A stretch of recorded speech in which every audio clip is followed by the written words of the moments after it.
ഇപ്പൊ next project അതല്ലാതെ ഈ ഡീലർഷിപ്പ് അല്ലാതെ ഈ ഓട്ടോമൊബൈൽ ഇൻഡസ്ട്രി അല്ലാതെ വേറെ ഏതെങ്കിലും ബിസിനസ് തുടങ്ങുവാണെങ്കിൽ ഏത് ഫീൽഡിലായിരിക്കും നിങ്ങൾ ഇൻട്രസ്റ്റ് കാണിക്കുന്നത്?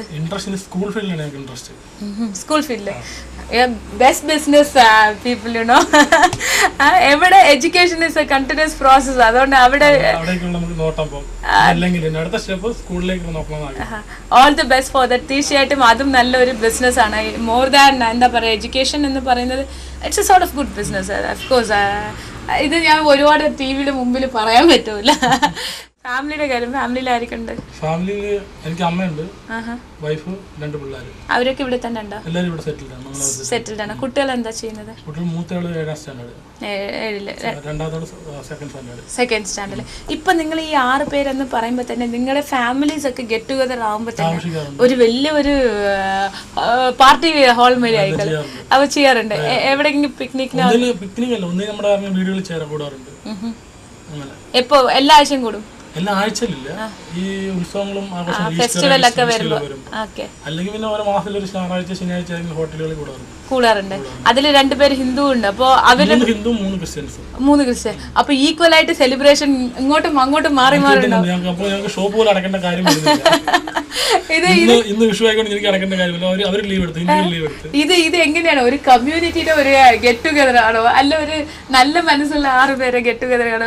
ബിക്കോസ് നിങ്ങൾ 2 ഡിഫറെന്റ് റിലീജിയൻ ആണ്, പക്ഷെ ഹാപ്പി ആയിട്ട് അങ്ങോട്ടും ഇങ്ങോട്ടും സെലിബ്രേറ്റ് ചെയ്തുകൊണ്ടും പിന്നെ ബിസിനസ്സും ഒരു ഇതില്ലാണ്ട്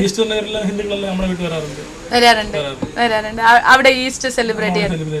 എന്തായാലും തീർച്ചയായിട്ടും ദൈവം നിങ്ങളെ അനുഗ്രഹിക്കട്ടെ. നിങ്ങൾ 6 പേരുടെ ഫാമിലി അനുഗ്രഹിക്കട്ടെ. Because I want to see you all in the next down the line 5 years in a very big manner. തീർച്ചയായിട്ടും നിങ്ങളെ കൊണ്ട് ചെയ്യാൻ പറ്റും. നിങ്ങൾ വിചാരിക്കുന്ന ഡൈവേഴ്സിഫിക്കേഷൻ സ്കൂൾ എഡ്യൂക്കേഷൻ തീർച്ചയായിട്ടും നിങ്ങൾ ഓപ്പൺ ചെയ്യുക. എന്തായാലും ഇത്രയും നല്ല ഒരു ബിസിനസ് നടത്തുന്ന നിങ്ങൾ, ഇത്രയും എക്സ്പീരിയൻസ് ഉള്ള നിങ്ങൾ, വരാൻ പോകുന്ന അപ്കമിങ് ബിസിനസ് പീപ്പിൾ, ഇപ്പോൾ ചെറിയ പിള്ളേരുണ്ട് ബിസിനസ് തുടങ്ങുന്ന ആൾക്കാർക്ക്, അവർക്ക് അഡ്വൈസ് കൊടുക്കുവാണെങ്കിൽ എന്ത് അഡ്വൈസ് ആയിരിക്കും കൊടുക്കുന്നത്? പാർട്ണർഷിപ്പാണ് സത്യസന്ധത, അതാണ് ഏറ്റവും മെയിൻ ആയിട്ട് വേണ്ടത്. പാർട്ണർഷിപ്പിലാണെങ്കിൽ പിന്നെ ഇപ്പോഴത്തെ സിംഗിൾ ബിസിനസ് എന്ന് പറഞ്ഞു കഴിഞ്ഞാൽ ചിന്തിച്ച് ആലോചിച്ച് ശരിക്കും ചെയ്യുക, അല്ലെങ്കിൽ ഭയങ്കര ഫ്ലോപ്പാകുന്ന ഇപ്പോഴത്തെ പൊയ്ക്കൊണ്ടിരിക്കുന്ന ടൈം സക്സസ് ആവാൻ ഭയങ്കര ബുദ്ധിമുട്ടാണ്. ബുദ്ധിമുട്ടാണ്. അത്രയ്ക്ക് ക്യാഷ് ഇറങ്ങണം. ഇപ്പം നമ്മുടെ റോഡിൽ തന്നെ നോക്കി കഴിഞ്ഞാൽ എത്ര തരം വണ്ടികളുള്ളത്, എല്ലാത്തിനും പാർട്സ് വെക്കാന്ന് പറഞ്ഞു കഴിഞ്ഞാൽ ആരെക്കൊണ്ട് സാധിക്കും. തീർച്ചയായിട്ടും കടയിൽ കായങ്ങളൊക്കെ പോലെ ഓട്ടോമൊബൈൽ പറഞ്ഞു. അതുകൊണ്ട് ചിന്തിച്ച് കാണുക. അപ്പൊ ഏതൊരു ബിസിനസ് ആണെങ്കിലും ചിന്തിച്ച് തുടങ്ങുക. പക്ഷെ ഒരു സെൽഫ് കോൺഫിഡൻസോട് കൂടി മൊത്തം നല്ല ഹാർഡ് വർക്ക് ചെയ്തിട്ടുണ്ടെങ്കിൽ സക്സസ് ആവാൻ പറ്റും. ഭാഗ്യം വേണം, ലക്ക്, അത് തീർച്ചയായിട്ടും വേണം. എന്താ പറയാ, ഹാർഡ് വർക്ക് ചെയ്ത് അതിൻ്റെ ഒപ്പം തന്നെ നല്ല ഇൻവെസ്റ്റ്മെന്റും ലക്കും ഉണ്ടെങ്കിൽ എല്ലാ ബിസിനസ്സും നല്ല രീതിയിൽ ചെയ്യാൻ പറ്റുമെന്നാണ് മിസ്റ്റർ ആന്റണി പറയുന്നത്.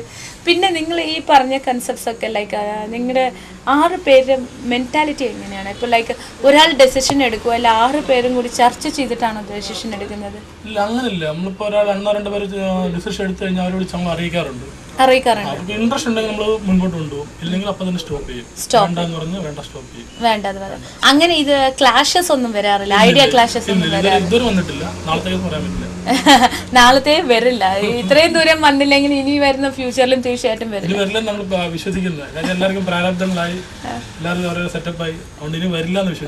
ഇനിയിപ്പോ എന്താ റെസ്റ്റിംഗ് പീരീഡ് ആയി എല്ലാവർക്കും. ഇത്രയും കാലം ഹാർഡ് വർക്ക് ചെയ്ത് ഒരു സ്ഥാപനം ഉണ്ടാക്കി എടുത്തു കഴിഞ്ഞ ശേഷം ഇനിയിപ്പോ റെസ്റ്റ് ചെയ്യും എല്ലാവരും കൂടിയിട്ട്, അല്ലേ? പിന്നെ ഇവിടെ ഈ മാംഗ്ലൂർ എന്ന് പറയുന്ന ഈ കർണാടക സ്റ്റേറ്റില് സിറ്റി വളരെ എന്താ പറയുക, വളരെ ലൈവ്ലി സിറ്റിയാണ്. ഇവിടെ പോപ്പുലേഷൻ ബാംഗ്ലൂരിനെക്കാട്ടിലും കുറവാണോ കുറവാണ്. അപ്പോൾ ഈ കാറിന്റെ മൊബിലൈസേഷൻ അവിടത്തെക്കാട്ടിലും ഇവിടെ കുറവായിരിക്കുമല്ലോ. അപ്പോൾ എങ്ങനെയാണ് നിങ്ങൾ ബാംഗ്ലൂരിൽ കോൺസെൻട്രേറ്റ് ചെയ്യാണ്ട് മാംഗ്ലൂരിൽ കോൺസെൻട്രേറ്റ് ചെയ്തിരിക്കുന്നത്? മാർജിൻ കുറവാണ്. ദിവസം 10 പീസ് പോകുന്നതാണ്, ഇവിടെ ചിലപ്പോൾ ആഴ്ച 1 പീസ് പോകുന്നുണ്ട്. അത് ശരി, വ്യത്യാസമുണ്ട്. അപ്പോൾ നമ്മൾ മാർജിൻ കൊടുക്കുന്നു. അവിടെ നിന്ന് പറഞ്ഞാൽ 10 പോകുമ്പോൾ അവർക്ക് 5 രൂപ ലാഭം മതിയായിരിക്കും ഒരു സാധനത്തിന്. അപ്പോൾ അവിടെ വോളിയം കൂടുതലാണ്, ഇവിടെ വോളിയം കുറവാണെങ്കിലും ബിസിനസ് പ്രോഫിറ്റ് കൂടുതലാണ്. മാർജിൻ ഇട്ട ബിസിനസ് ചെയ്യാം. എന്തായാലും മാംഗ്ലൂർ വന്നിട്ട് നിങ്ങൾക്ക് നല്ലൊരു സ്ഥലമായി മാറിക്കഴിഞ്ഞ 6 പേർക്കും തീർച്ചയായിട്ടും may God bless you all for success through out the years together. എന്തായാലും ഇത്രയും നേരം ഒരു ചെറിയ സമയം ഇടയിൽ എനിക്കൊന്നും അറിഞ്ഞുകൂടാ, എനിക്ക് ഇത് പരിചയമില്ല എന്നൊക്കെ പറഞ്ഞിട്ടാണ് ഇവിടെ വന്ന് ഇരുന്നത്. എന്തായാലും ചോദിച്ച ചോദ്യത്തിന് വളരെ കൃത്യമായിട്ട് തന്നെ ആൻസർ പറഞ്ഞു. വളരെ നന്ദി. നമസ്കാരം. ഇപ്പോൾ നോർമലി എന്ന് നോക്കുമ്പോൾ കാറിൻ്റെ കോമ്പനൻസ് പുറത്തുനിന്നാണ് കമ്പനി പ്രൊവൈഡ് ചെയ്യുന്നുണ്ട് നിങ്ങൾക്ക് accessories as well as spare parts എല്ലാം കമ്പനി പ്രൊവൈഡ് ചെയ്യുന്നുണ്ട്. കമ്പനി പ്രൊവൈഡ് ചെയ്യുന്ന സ്പെയർ പാർട്സിനും പുറത്തുനിന്ന് മേടിക്കുന്ന സ്പെയർ പാർട്സിനും എത്ര വ്യത്യാസം ഉണ്ടാവും? 30% ഡിഫറൻസ് വരും. 30% ഡിഫറൻസ് വരാറുണ്ട്. ഇപ്പോൾ സാധാരണ കമ്പനിയിൽ വന്നിട്ട് അവർ ചെയ്യുന്നത് എന്താ വെച്ച് കഴിഞ്ഞാൽ ഈ പുറത്തുള്ള ഓട്ടോമൊബൈൽ ഡീലേഴ്സിന്റെ അടുത്താണ് ശരിക്കും അവര്. അതെ അതെ. ചിലപ്പോൾ ഞങ്ങൾ തന്നെ ഇവിടെ കമ്പനികൾക്ക് സാധനം സപ്ലൈ ചെയ്യുന്നുണ്ട്.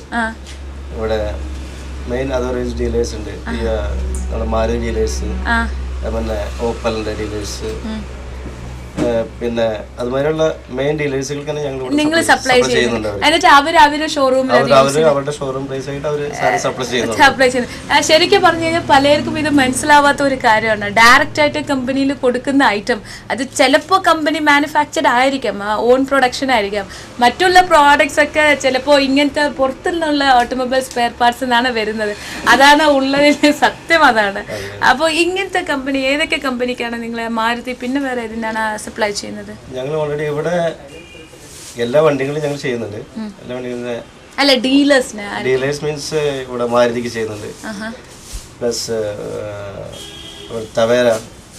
ഷവർലൈറ്റ്, പിന്നെ ടൊയോട്ട കമ്പനിക്ക് അവർക്കൊക്കെ നിങ്ങൾ സപ്ലൈ ചെയ്യുന്നുണ്ട്. നിങ്ങൾ എങ്ങനെ സപ്ലൈ ചെയ്യുമ്പോൾ നിങ്ങൾ കസ്റ്റമേഴ്സ് പറയാറുണ്ടോ നിങ്ങൾ കമ്പനിയിൽ വാങ്ങിക്കുന്ന ഐറ്റം തന്നെയാണ് ഇവിടെ കിട്ടുന്നത് എന്നുള്ള കാര്യം അത് മനസ്സിലാക്കാറുണ്ടോ?